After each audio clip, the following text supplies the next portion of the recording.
నమస్కారం. టీవీ7 న్యూస్ కి స్వాగతం. ముందుగా ముఖ్యాంశాలు.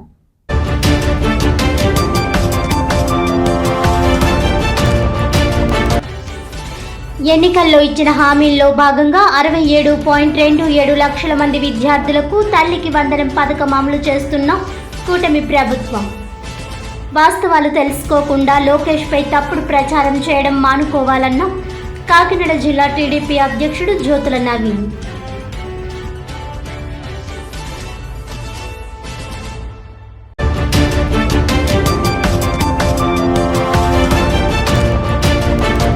ఆంధ్రప్రదేశ్ మున్సిపల్ వర్కర్స్ యూనియన్ ఆధ్వర్యంలో కాకినాడ మున్సిపల్ కార్యాలయం వద్ద పారిశుధ్య కార్మికుల ధర్నా.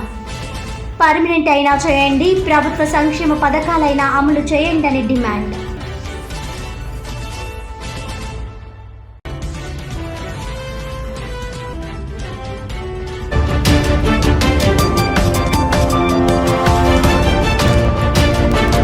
కాకినాడ జిల్లా ప్రతిపాడు నియోజకవర్గంలో కలుషిత ఆహారంతో 46 మందికి అస్వస్థత. రౌతులపూడి ప్రభుత్వ ఆసుపత్రిలో చికిత్స పొందుతున్న రోగులను పరామర్శించిన ఎమ్మెల్యే వరుపుల సత్యప్రభారాస.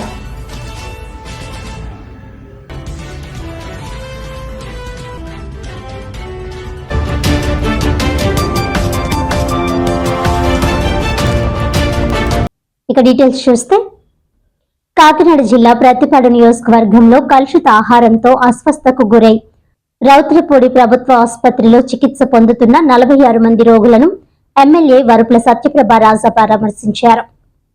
దబ్బాది, సార్లంక గ్రామాలకు చెందిన కుటుంబాలు ఒక వేడుకలో ఫుడ్ పాయిజన్ కావడంతో వాంతులు, విరోచనాలతో తీవ్ర అస్వస్థతకు గురయ్యారు. వీరు రౌతులపూడి కమ్యూనిటీ హెల్త్ సెంటర్లో చికిత్స పొందుతున్న విషయం తెలుసుకున్న ఎమ్మెల్యే సత్యప్రభ వైద్యులతో మాట్లాడి వారికి నాణ్యమైన వైద్య సేవ అందించాలని ఆదేశాలు చేశారు. అంతేకాక రౌతులపూడి కమ్యూనిటీ హెల్త్ సెంటర్కు ఎన్డీఏ కూటమి శ్రేణులతో కలిసి వెళ్లి వారి ఆరోగ్య స్థితిగతులను అడిగి తెలుసుకున్నారు. ఈ సందర్భంగా ఎమ్మెల్యే మాట్లాడుతూ కలుషిత ఆహారం తిన్న ప్రతి ఒక్కరూ కూడా ప్రస్తుతం కోలుకుంటున్నారని అన్నారు. ఒక వృద్ధురాలు దురదృష్టవశాత్తు మరణించిందని అన్నారు. సీజనల్ వ్యాధులు ప్రబలే అవకాశం ఉంది కాబట్టి ప్రతి ఒక్కరూ జాగ్రత్తలు తీసుకోవాలని అధికారులకు ఆదేశాలు జారీ చేశామని అన్నారు.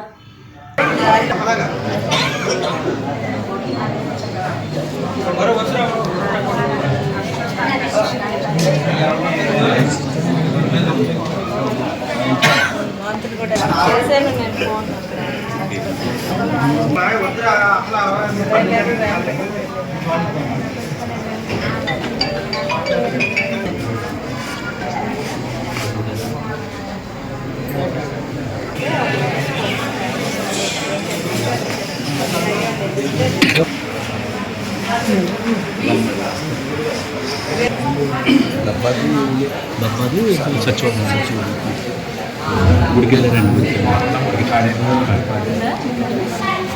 కడుపు నొప్పి అంటున్నారు.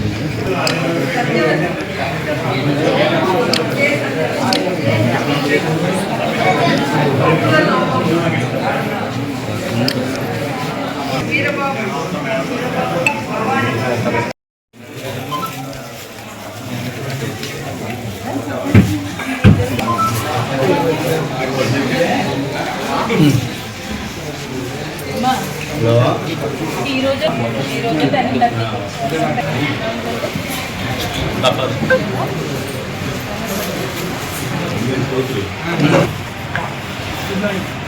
ఇన్వెస్టిగేషన్